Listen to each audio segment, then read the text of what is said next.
My client asked me how to do 99-1 the legal way because she saw in the news, right, 166 buyers gonna caught and fined 60 million. She told me, Yian, I don't want to be the 167 buyer gonna caught by IRAS. Let me explain to you the form of ownership in Singapore. So for property ownership, there are two holdings. The first holding is joint tenancy, meaning that this property A and B hold it jointly. So one day, if A pass away, this property automatically go to B, irregardless of whether A have any will or not. So this is joint tenancy. So the second form of ownership is tenancy in common, meaning that A and B, they own the property, they can state 50-50, 90-10, 99-1 or any other percentage. So in the event B pass away, and then B has a will, the will say that 50% of the share give to A, then A will take the full ownership.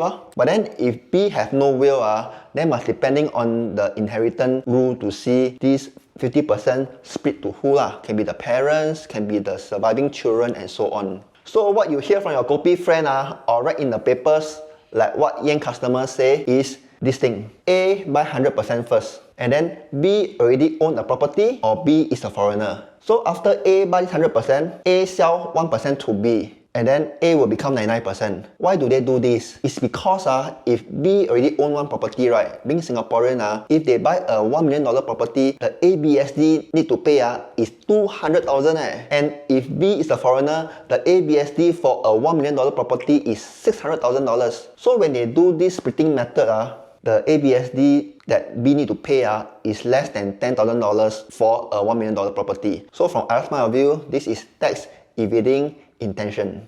So for my customer case, right, they actually wanted to buy under A because they plan to buy the second property later on when they have the money. However, the parents are very pantang. They feel that since it's their first matrimonial home, they should buy the names together. I proposed to them to buy under tenancy in common 90 and 10 because of the CPF usage. So in years to come, when they have enough money, B can sell her 10% to A and her name will be cleared and she can buy the second property later on. So this is also known as decoupling. So the manner of ownership for A and B are also depending on the CPF used by A and B before decoupling back. So if you want to know more about what percentage should you use when you purchase your first property, DM us below and we'll guide you along the way.